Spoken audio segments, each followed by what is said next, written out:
Salve, gente boa! Tudo bem ou não? Então, passei para a gente fazer aquele resumão das notícias, para a gente saber o que rolou hoje no Brasil, né? Por quê? Uma coisa é ler uma manchete, receber um print no zap, receber uma notícia que seu amigo conta.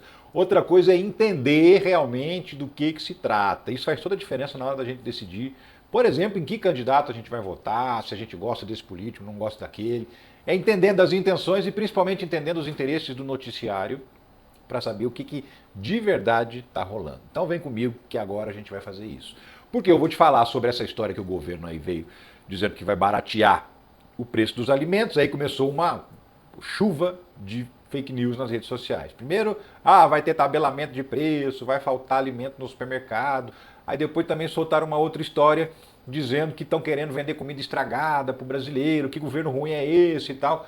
Bom, fui entender isso aí, vou te explicar, tá? Também, manchetona hoje estava aí na imprensa, assim, o rombo nas contas externas do Brasil é o maior desde 2019. Meu Deus, de novo, né? É o caos na economia brasileira, o Brasil está afundando. Também vamos falar, sabe de quê? De super salários de juiz, porque teve uma galera aí que recebeu uma bolada, assim, digna de um prêmio de loteria, só que de salário. E aí, quem paga somos nós. Pois é. Juízes, desembargadores, ministros de tribunais superiores. E na hora de acabar com esse tipo de salário absurdo, estou falando de 700 mil reais, 500 mil reais por mês. No mês. A gente paga na conta. Vou te explicar essa história, porque na hora de mexer com isso aí ninguém quer não, né? Mas na hora de cutucar o salário mínimo lá do pobre, todo mundo quer cortar o salário mínimo do pobre. Vamos entender isso aí também. E ó, para finalizar, sabe o Anderson Torres, que era ministro da Justiça do Bolsonaro, né? Ele estava enrolado com aquela história lá das blitz no dia da eleição, lembra? Por quê? Porque ele era o ministro, ele estava acima do Silvinei Vasquez, que era o diretor-geral da Polícia Rodoviária Federal. Então, a ordem vinha de cima. Ele tinha uma mulher que era assim, braço direito dele, e ela que organizou tudo. E ela prestou depoimento na Polícia Federal e entregou geral. Abriu o bico. Vou te contar tudo que ela contou em relação ao Anderson Torres, que está mais enrolado do que nunca. Vem comigo, que eu sou Ricardo Melo, sou explicador geral da República e estou aqui para traduzir o politiquês para o bom e velho português, aquele que todo mundo entende. E ó, senta o dedo no like, dá aquela dedada marota mesmo no like, se inscreve no canal, ativa o sininho, entra no nosso grupo de WhatsApp, o conteúdo sempre chega primeiro para quem está lá. O link está aqui na descrição, tá? Também gostaria de te convidar para conhecer o nosso canal de cortes, estamos começando agora e gostaria muito que você assistisse os cortes que tem lá. Não só cortes de vídeos meus, mas cortes de vídeos da política de uma maneira geral. Dá uma corrida lá, o link também está na descrição. E se puder, se quiser, participe do financiamento coletivo, porque esse trabalho aqui é mantido por isso, tá? Todo dia. É trabalho, o dia inteiro. E não é fácil, não. Mas enfim, você pode contribuir sendo membro do canal, aqui embaixo tem um botão que é o Seja Membro, e tem essa chave Pix, a maioria usa, tá? Se não puder, beleza, tá tranquilo, deixa um like, deixa um comentário, deixa uma inscrição, isso já ajuda pra caramba. Mas vamos nessa, vamos começar essa história, porque é o seguinte, o governo vai reduzir imposto de importação para baratear alimentos, diz Rui Costa. Rui Costa é o ministro da Casa Civil, é assim, meio braço direito mesmo do Lula, um dos mais importantes ministros do Lula. Aí ele andou dando uma entrevista esses dias, falando que o governo ia fazer uma intervenção no preço dos alimentos, pronto. Bastou o cara falar isso para vir essa história de que vai ter tabelamento, vai ter congelamento. E aí quando isso acontece, já aconteceu no passado, no governo Sarney, né? Os empresários fazem o quê? Param de abastecer o supermercado, porque eles não querem vender naquele preço que está sendo obrigatório. E aí falta comida. Então começaram a falar que isso ia acontecer. E aí, felizmente, dessa vez o governo agiu rápido, tá? A comunicação parece que está mudando. E aí o Rui Costa foi lá e fez um fio na rede social, explicando o que ele estava falando para a gente entender. Acho importante a gente ler o que ele escreveu e comentar o que vai acontecer daqui para frente. Como que o governo pretende acabar com esses preços altos dos alimentos. Vamos lá. Ó, esse aqui é o perfil dele na rede social, tá? O presidente Lula determinou a realização de uma análise dos preços dos alimentos no mercado internacional e brasileiro para posterior redução na alíquota de importação de produtos para viabilizar a venda com preço igual ou menor no mercado interno. Então, qual que é a ideia? O Lula deu essa ordem segundo o Rui Costa. Qual é a ordem? Ó, pega lá um produto, por exemplo, café. Quanto está custando um quilo de café no Brasil? 100. Quanto custa um quilo de café na Colômbia? 150. Então, veja, não faz nada. E quanto que está custando um quilo de café no México? No México está custando 70. Opa, está mais barato que no Brasil? Então vamos tirar o imposto de importação para esse café lá do México vir para cá e chegar aqui mais barato. Para poder competir com esse café caro que está aqui dentro e fazer o preço cair. Isso vale para o óleo de soja, para o azeite, vale para tudo. Vou comprar aqui no Brasil eu vejo quanto custa aqui, quanto custa lá fora. Se lá fora estiver mais barato, eu tiro o imposto de importação e permito que os supermercados, que os atacadões, que todo mundo compre lá de fora. E isso pode valer para diversos produtos alimentícios, diversos. Se está mais caro aqui do que lá fora, vamos buscar esse alimento lá fora, em vez de ficar dando lucro aqui excessivo para esse empresário ganancioso. Essa é a proposta do Lula. Então, vai ser feito um estudo com vários alimentos para saber o que está mais caro aqui ou lá. E aí vai ser feita então uma legislação para tirar o imposto de importação desses alimentos. Vamos seguir.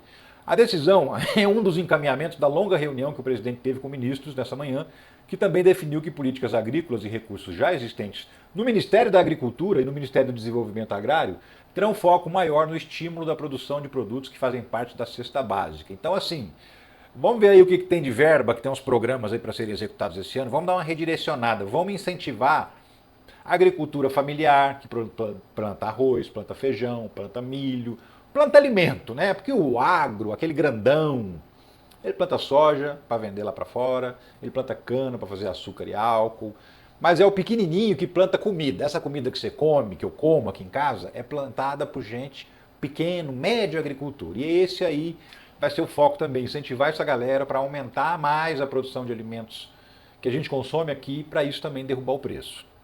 Além disso, também iremos dialogar com atores do mercado, que é onde o preço se realiza, como produtores, redes de supermercados e frigoríficos pequenos, grandes e médios, para somarmos esforços focados no estímulo da produção. Então, óbvio, né, tem que conversar com quem trabalha no setor para saber, e aí, o que vocês podem colaborar para baixar o preço? O que vocês precisam do governo? Isso também foi determinação do Lula.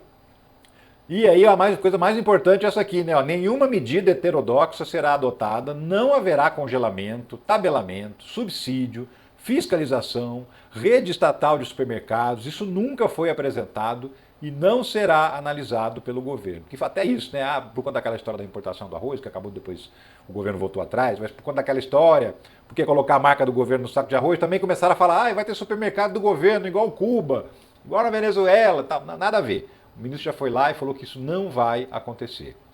Lula sanciona a regulamentação da reforma tributária sobre consumo. Isso também é uma medida que daqui a pouco vai começar a baixar o preço dos alimentos. Qual que é o problema? Isso aqui tem data de validade e não é exatamente agora, né? Por quê? A reforma tributária, ela zera os impostos dos alimentos da cesta básica. Só que, tá aqui, ó, começa a valer em 2027. Então, assim, isso vai ser muito bom, principalmente para as pessoas mais pobres, porém vai demorar um pouco ainda para entrar em vigor. E a fome não vai esperar até 2027, né? Precisa tomar uma medida para ontem. Porque o almoço de amanhã já tem que estar mais barato de preferência. Então, por conta disso, essas outras medidas de tirar imposto de importação é um dos planos do governo Lula para poder baixar o preço dos alimentos. Por que saiu essa história de que o governo queria vender comida estragada e que os supermercados iam vender carne estragada? De onde saiu isso? Então, saiu do seguinte, foi uma história maluca inventada também. Antes de anunciar que ia fazer esse estudo e tomar essas medidas, o governo Lula fez uma reunião com representantes de supermercados, Associação Brasileira de Supermercados, Associação Paulista, Associação Fluminense, enfim, associações de supermercados, para perguntar, e aí, gente, o que está pegando? Como é que a gente faz para baratear o preço da comida? Um montão de empresários em volta de uma mesa conversando com representantes do governo. Alguém lá no meio levantou e teve uma ideia que é a seguinte, vamos adotar o mesmo modelo lá dos Estados Unidos, de vencimento dos alimentos. Que modelo é esse? Alguns alimentos, não aqueles super perecíveis, assim, esses alimentos de geladeira, nada disso, mas alguns alimentos, principalmente processados, eles têm uma data de validade que é uma sugestão, não é obrigatório. Se passar um pouquinho, lá nos Estados Unidos isso, tá? Se passar um pouquinho ainda pode vender, e você ainda pode comer, não tem problema. Por quê? Porque segundo o representante, a ciência dos alimentos e os representantes também das indústrias alimentícias, a data de validade é um troço meio relativo, assim, tem uma margem de segurança, né? Porque é óbvio, você imagina, você compra lá uma latinha de ervilha, data de validade, 30 de janeiro de 2025. Aí dia 31 de janeiro, a ervilha estraga. Não, não é assim que acontece, né? Tem uma margem ali. Então, assim, determinados alimentos têm até uma margem razoável. Um mês, 2, depois do vencimento, e tá tudo certo. Então, nos Estados Unidos tem essa possibilidade. O sujeito falou, vamos fazer igual no Brasil. Claro que ninguém deu muita bola para essa ideia. Falou, não, você está louco, daqui a pouco vão falar justamente que a gente vai vender comida estragada para o brasileiro. Não, não vai ter. Então o governo nem levou em conta essa sugestão. Mas sim, apareceu essa sugestão lá na reunião. E isso virou a notícia. Mas não, nunca se pensou em mexer com a data de validade dos alimentos. O próprio ministro, Rui Costa, também falou, gente, não vamos mexer com a data de validade. O pessoal do Ministério da Agricultura, do Ministério do Desenvolvimento Agrário, não vamos mexer com a validade dos alimentos, tá?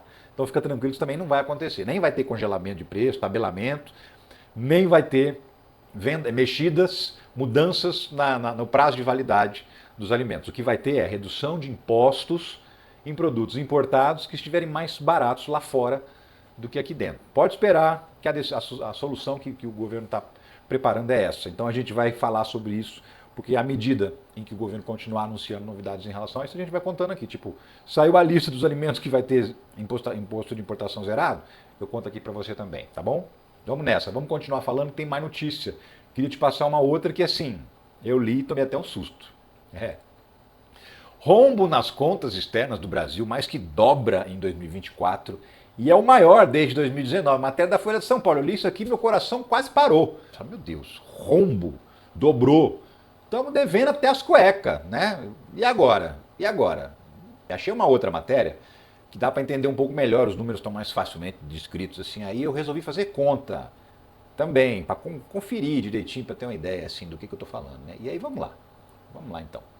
As contas externas no Brasil registraram um déficit de 55,97 bilhões em 2024, divulgou o Banco Central nesta sexta-feira. Esse é o maior saldo negativo anual desde 2019. Aí você fala, meu Deus, acabou.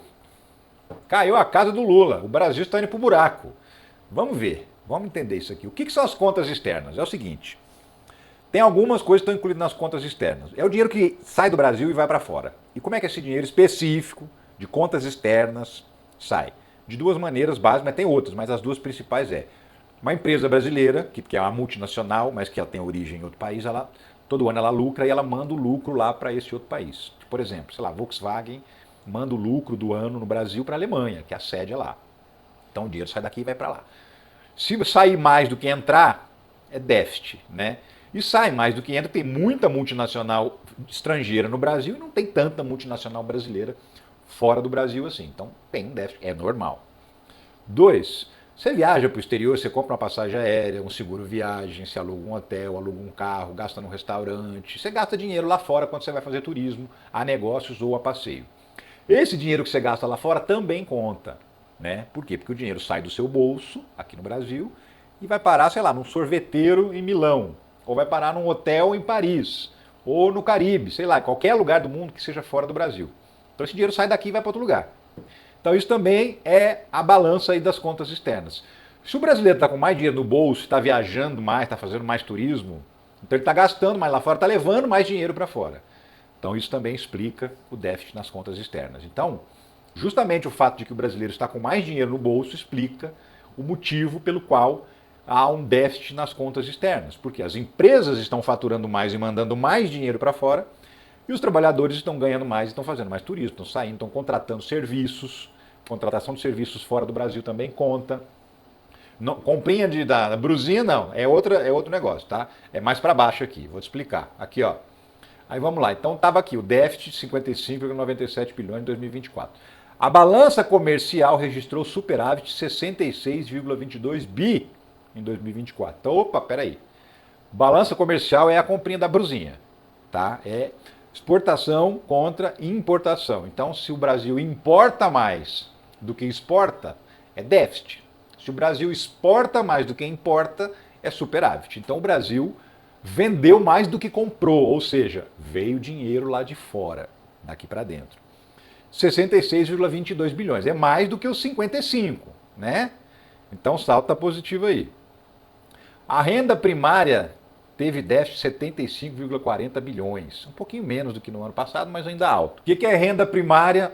Também um monte de coisinha, mas o principal, juros para bancos que emprestam dinheiro para o Brasil, né? Você tem lá Banco Interamericano de Desenvolvimento, você tem o Banco Mundial, você tem um monte de banco que empresta dinheiro para o governo brasileiro. E, inclusive, tinha no passado o FMI, que não tem mais, porque o Lula, no mandato anterior, pagou a dívida brasileira com o FMI. Hoje o Brasil ainda empresta dinheiro para o FMI. Então, mas assim, a renda primária teve déficit de 75,40. Ó, de novo, a conta foi lá para o negativo.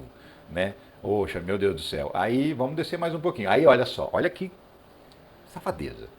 O último parágrafo da matéria diz o seguinte: o déficit nas contas públicas do Brasil foi compensado com a entrada de investimento estrangeiro. O saldo do IDP, investimento direto no país, foi de 71 bilhões em 2024, o que corresponde a 3,24% do PIB. Então, assim, o cara lá de fora falou: vou investir naquele país ali, que aquele país está melhorando, as pessoas estão tendo dinheiro para comprar, vou abrir uma fábrica lá, vou abrir mais uma, se é que já tem uma, vou abrir uma empresa lá no Brasil, vou investir dinheiro lá. Esse dinheiro, que é fruto de gente que acredita no Brasil, que mora fora do Brasil, compensou esse buraco do Brasil gastar mais dinheiro fora do país, que é a tal da conta externa, aquela primeira conta lá da manchete, né? Aí eu peguei esses números todos, botei numa calculadorazinha aqui e fiz a conta. 55,97 bilhões mais 75,4, 131,37 bilhões, isso de negativo. E agora o positivo, 66,22 da balança comercial, mais 71,1 dos investimentos diretos, que é esse aqui que está aqui do lado. 137,32. Qual que é o saldo final? 5,95 bilhões positivos. O Brasil, as contas externas todas, balanço comercial, o dinheiro que o Brasil manda, o dinheiro que o Brasil recebe, de todas as formas possíveis e imagináveis, via banco, via venda de produtos, via prestação de serviço, o Brasil recebeu um pouquinho mais de dólares do que mandou lá para fora. 5,95 bilhões, quase 6 bilhões. E aí você vai lá na manchete, a manchete é alarmista, assustadora. Se você não entender muito, não procurar aí atrás, você fala: meu Deus, somos uma nau à deriva, um barco sem comandante. E na verdade é o contrário. O dinheiro que está saindo porque o trabalhador brasileiro está ganhando mais, está gastando mais, inclusive viajando para fora. E o outro dinheiro que está saindo mais é juros. Por quê? Porque o Banco Central joga o juro lá em cima. Não é à toa que o Lula fica batendo, passou 2 anos batendo no Banco Central, falando que o Banco Central cobrava um juro muito alto. Por quê? Porque é isso aí, ó. O governo gastou dinheiro pagando juro, porque o juro está lá no céu, está lá nas alturas. Aí você vê agora o Donald Trump falando: não, porque nós vamos exigir que baixem os juros. E aí ninguém falou que ele é comunista, que ele quer intervir no Banco Central lá dos Estados Unidos, né? Enfim, mas o Lula não podia. Agora você está entendendo o porquê que ele estava falando isso, né? Porque o governo gastou mais de 70 bilhões de reais a mais em juros bancários por causa do aumento. Isso dá para pagar 3 Bolsa Família ou mais, para você ter uma ideia, tá? Mas vamos lá. Quero falar mais notícia para você, porque essa aqui é um dos motivos, inclusive, pelos quais a gente está tentando resolver os problemas econômicos do país e não consegue, que é o famoso problema dos super salários, do funcionalismo público. Ao menos 41 juízes ganharam mais de 500 mil cada em bônus em dezembro. Um mês, 500 mil do governo, o Poder Judiciário pagou. Dinheiro meu, dinheiro seu, nossos impostos. Aquele imposto que você paga, inclusive, quando você vai comprar um produtinho barato, necessário. Vai parar no bolso dos caras aí, ó, via salário, tá? 41. Tem desembargador, tem ministro de Tribunal Superior. E aí, assim, tem o salário do cara, que já é uma baba, 44 mil reais, vai passar acho que para 46 esse ano. Um monte de penduricalho, auxílio paletó, auxílio saúde, auxílio educação, auxílio gasolina, auxílio para cortar cabelo, auxílio não sei o que, auxílio para tudo. E aí o salário do cara mais que dobra muitas vezes, só com esses penduricalhos, tá? Eu já conversei com um juiz, um desembargador, que falou assim, ó, na maior cara de pau, que ele já tinha idade para se aposentar, que ele não se aposentava porque ele não queria perder metade do salário dele, porque se aposenta perde os penduricários e fica só o salário. E já era um salário, já era uma baba o salário dele, mas ele dobrava o salário com penduricários, então por isso que ele não pretendia se aposentar, ir advogar, fazer outra coisa, entendeu? Pois é, só que tem casos ainda piores. Imagina um cara ganhar 500 mil no mês. O que explica um negócio desse? Um cara que tem 2 meses de férias por ano, né? Tem recesso no meio do ano, tem recesso no fim do ano, enfim. E aí eu fui procurar, porque tem a lista dos caras, tá? E olha só quem que eu encontrei. O primeiro nome aqui em cima, ó. Ives Gandra da Silva Martins Filho. Ele teve um salário bruto aí de 613 mil reais em dezembro. 404 mil líquido na conta, para ele ir lá sacar e gastar e torrar. Só em dezembro, tá? Quem que é esse cara? Ives Gandra da Silva Martins Filho. Então, eu fui atrás, né, meu? É esse aqui, ó.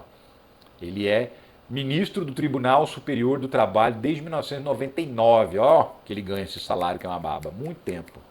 Foi presidente do tribunal, inclusive, tá? E aí, eu fui, é isso aí, tá vendo da foto aí? Aí eu fui descendo aqui, fui descobrindo, pum! É filho do advogado e professor Ives Granda Martins. Assim como o pai, é membro da prelazia católica Opus Dei e considerado um jurista conservador. Então é direitista. Ok, beleza, vamos lá. E aí o pai, por que essa menção ao pai dele? Porque o pai dele tem história. Esse aqui é o pai dele. Ives Gandra Martins. Por isso que o outro é filho, né? E o que tem esse cara? Plano golpista teve consulta a Ives Gandra para simular legalidade. Sim, sabe o plano golpista do Bolsonaro, a minuta do golpe, aquela coisa toda que eu já falei 1000 vezes aqui no canal? Então, um militar fez um questionário e mandou por e-mail para o Ives Gandra, questionando aquela história de que as Forças Armadas seriam um poder moderador, poderiam interferir no Supremo ou no Parlamento, sabe aquela história? Então, perguntando essas coisas. Eles falam que o artigo 142 serviria para dizer que as Forças Armadas que mandam na porra toda. O que é uma loucura, mas eles precisavam de um embasamento jurídico para poder dar sequência na minuta do golpe. Né? Vocês estão tirando isso da onde? Não, tem um jurista respeitado aqui que me deu um parecer dizendo que é isso mesmo, que é legal. Entendeu? É isso que eles precisavam. E aí pediram para o Ives Gandra, o pai do ministro, que recebeu uma baba, 400 pau, salário, só em dezembro. O Ives Gandra, jurista bastante famoso, também conservador, bolsonarista, assim, até a última raiz do cabelo. Não sei se o filho dele é bolsonarista, se ele é só de direita, mas o pai é bolsonarista pra caramba, tá? E aí, enfim, você começa a encontrar as conexões. Quem se beneficia dos super salários do serviço público? A direita. Vai lá procurar um de esquerda para ver se você encontra. Não encontra. Salário mínimo de pobre é o vilão, mas super salário de juiz é sagrado. Palavras do Leonardo Sakamoto, que eu adoro, que está falando justamente sobre isso. A gente acabou de passar por um corte de gastos. O governo mandou lá para a Câmara um projeto para cortar gastos, mexeu no salário mínimo, vai subir acima da inflação, mas menos. Deu uma reduzida na velocidade do crescimento. Deu umas mexidinhas lá no BPC, umas mexidinhas, uma série de outras coisas para cortar gastos. Entre outras mexidas, tinha lá uma ideia de cortar também os super salários. Por quê? O super salário custa uma fábula para o Brasil. Fim dos super salários economizaria 3,8 bilhões por ano aos cofres públicos, segundo o estudo da CLP. Aí o seguinte, o Guilherme Boulos, candidato a prefeito, deputado federal, protocolou um projeto que pede o fim do super salário. É o projeto de lei que limita, não deixa. Por quê? Porque a Constituição diz o seguinte, isso é importante ficar claro. Nenhum funcionário público pode ganhar mais do que o ministro do Supremo Tribunal Federal. O salário dele é 44 mil, agora vai para 46,5. Esse é o teto do funcionalismo público. Não pode deputado ganhar mais, não pode o presidente ganhar mais, não pode servidor nenhum ganhar mais. Mas como é que esses caras ganham, você pergunta então? Então, esses caras ganham porque isso não é salário. É justamente para escamotear, para não ser colocado dentro da lei, eles criam um penduricalho. Então é um auxílio, é um bônus, é um vale alimentação. Só que esse vale alimentação é de milhares de reais, entendeu? E aí, então, isso não é salário. Então, como não é salário, ele recebe a parte. E aí, isso vai burlando a lei. Então, o Boulos apresentou um projeto de lei para acabar com essa palhaçada. Vai ganhar o teto e acabou. 44 mil já é um baita do salário. Ninguém precisa mais do que isso para viver bem, não. Mas os caras querem mais. Enfim, o que aconteceu a partir disso? O governo foi lá, protocolou também o projeto de corte de gastos e tinha lá uma previsão que é o seguinte, só pode ter super salário não, só pode ter salário acima do teto se tiver uma lei dizendo, olha, essa profissão aqui vai ganhar mais do que o ministro do Supremo Tribunal Federal. E essa lei tem que ser aprovada pelos deputados e tem que ser sancionada pelo presidente. Então, a proposta do governo era essa, acaba com os super salários, por quê? Porque tem que fazer lei. E tem que fazer lei complementar, que é uma lei mais difícil de ser aprovada, precisa de 257 votos, que é metade dos deputados mais um. Lei ordinária, se tiver 100 deputados lá, 150 deputados no Congresso, se 76 votar a favor, está aprovado, metade do que está lá. Lei complementar, não. Lei complementar é metade do total de deputados federais. Então, a proposta do governo era essa, que é uma lei mais difícil de ser criada, né? Super salário, juízes fazem lobby contra o limite a penduricalhos no plenário da Câmara. Pois é, aí o presidente da Associação dos Magistrados do Brasil foi lá conversar com os deputados. Olha, Vocês não podem tirar nosso privilégio. Esse super salário a gente merece. É meritocracia. Nós somos foda mesmo, né? Nós merecemos ganhar 500 mil por mês, essa coisa toda. Não deve ter sido só isso. Deve ter algum tipo de... cuidado, pode cair um processo seu lá na minha mesa, hein? Pode ter também, assim. Não sei, né? Como é que se conversa ali no burburinho da Câmara. O que eu sei é que depois disso, esse deputado aqui, Moses Rodrigues, ele é do União Brasil lá do Ceará. Ele é do centrão, assim, não chega a ser bolsonarista, mas tá ali, ó, encostadinho, sabe? Do centrão, ligado ao tal do Capitão Wagner, que também é ali meio bolsonarista, não inteiro, sabe? Esse cara aqui, relator da lei, o que ele fez? Mudou. Tirou lá a lei complementar e colocou lei ordinária. E aí, ó, é uma votação mais simples, precisa só de uma merrequinha de deputado para aprovar, tá valendo a lei e tá tudo certo. Então criou uma dificuldade a mais, aliás, uma facilidade a mais para criar super salários, né? Essa matéria conta inclusive essa história, como a Câmara enfraqueceu a proposta de limitar os super salários do funcionalismo. Então, você que ganha um salário mínimo, 2 mil, 3 mil, 5 mil por mês, fica revoltado que esses caras ganham 100 mil, 200 mil, 500 mil no mês, saiba que o governo tentou acabar com isso e o Congresso não deixou, especialmente o Centrão. Tá? Saiba disso, aconteceu esse ano, agora que acabou. Não conseguiu aprovar porque o Centrão não deixou. Tá bom? Mas tentou. Então, saiba culpar quem realmente tem culpa. Mas é isso, os super salários continuam aí. Agora vai mexer do salário mínimo. É fácil, 2 palitos, eles reduzem o valor do salário mínimo, da aposentadoria, é só deixar eles vão lá e mexem, mas salário de Marajá, esse aí ninguém põe a mão. Pois é. Mas enfim, a última notícia do dia é justamente sobre o tal do Anderson Torres, lá ex-ministro do Bolsonaro. Você lembra da história das blitz no dia da eleição em 2022, do segundo turno, né? Eles fizeram de tudo para impedir os eleitores do Lula de chegar na sessão de votação. Então o que eles fizeram? Foram para o Nordeste, fizeram um monte de blitz da Polícia Rodoviária Federal, parando todo mundo para não deixar as pessoas chegarem na sessão de votação. Como que eles sabiam? O lugar certo. Eles sabiam porque no primeiro turno já tinha tido uma votação, eles olharam, nossa, olha as cidades que o Lula teve 70%, 75% dos votos, vamos fazer blitz lá. E aí rolou isso aí, a Polícia Federal abriu uma investigação, concluiu essa investigação agora, e aí o que a gente acaba de saber, que foi revelado pela imprensa, o jornalista Aguirre Talento, do UOL, diz o seguinte: a ex-diretora relata ordem de Anderson Torres na eleição. Todo mundo na rua mandou o Anderson Torres. Sim, essa mulher aqui, ó, Marília Alencar. Ela era diretora de inteligência do Ministério da Justiça, delegada da Polícia Federal, ela era muito próxima do Anderson Torres. Quando ele virou ministro, chamou ela, foi lá de braço direito. Então ela é diretora de inteligência. E na hora de montar as blitz, ele mandou ela e um outro policial, também delegado, também responsável, mandou organizar o esquema, levantar os dados para saber se os lugares onde o Lula tinha sido bem votado, planejar as equipes e botar a ordem, tanto que teve uma ordem que eles iam fazer umas blitz de um jeito convencional, ou seja, distribuído no Brasil inteiro. O Anderson Torres viu, segundo ela contou, tá? Ela contou isso para a Polícia Federal em depoimento. O Anderson Torres viu o planejamento e falou, não, imagina, não é isso, é no Nordeste, tem que concentrar lá. E aí mudou tudo, metade das blitz no Brasil inteiro foram no Nordeste, o restante foi distribuído pelo resto do Brasil, por isso você tem uma ideia. Então não é que ele não fez blitz no Brasil inteiro, ele fez blitz no Brasil inteiro. Um pouquinho no Sul, um pouquinho no Sudeste, um pouquinho no Centro-Oeste, um pouquinho no Norte, um tantão no Nordeste. E aí ela contou que realmente era a ordem dele, foi ele que fez, que ele acreditava em fake news. Ah, estão comprando voto não sei aonde, surgia essa história do nada. Sem apuração, sem nenhuma confirmação de que isso realmente estava acontecendo, ele falava, então manda a Polícia Federal para lá, vai fazer blitz lá no dia da eleição. Então assim, ele acreditava em fake news, que ele chegava no zap dele e direcionava a polícia, as polícias, a Rodoviária Federal e a Polícia Federal, para fazer blitz nesses locais. Então gastando dinheiro público e tentando constranger e impedir os eleitores de chegar.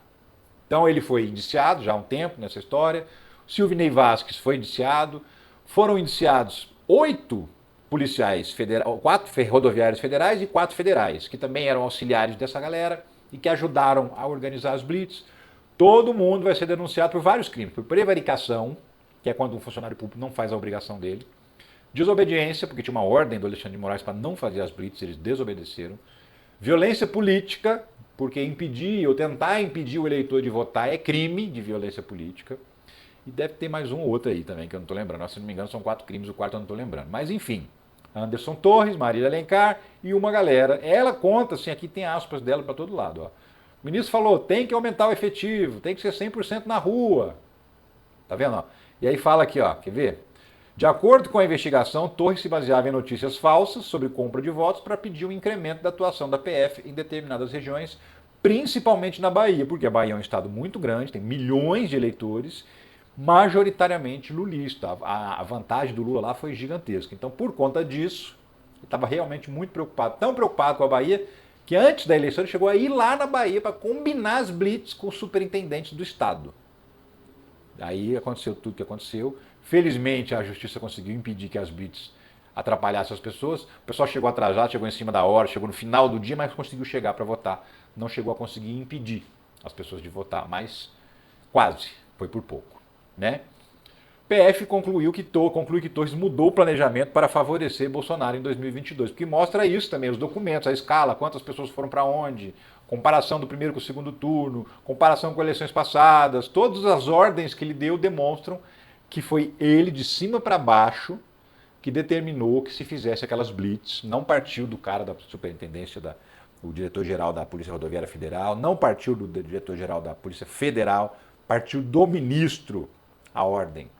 O ministro que depois virou secretário de Segurança Pública de Brasília, viajou para a Flórida bem no 8 de janeiro, e essa história eu já contei para vocês num vídeo recente, que eu fiz uma série sobre a tentativa de golpe de Estado. São 7 vídeos em que eu conto cada detalhe do plano de tentativa de golpe de Estado por parte dos bolsonaristas, que durou 4 anos pelo menos. Vai lá no canal. Eu exibi essa série agora no Natal, na semana do Natal, entre o Natal e o Ano Novo ali, tem 7 episódios, não perca, vai lá, dá uma olhada. Vou deixar também o link na descrição aqui do primeiro vídeo da série. E aí dali você vai continuar vendo os próximos, beleza? É isso, gente, eu fico por aqui, espero que você tenha gostado, muito obrigado por ter ficado até o final. Eu volto a qualquer momento com outras notícias e comentários sobre a política brasileira. Um abração.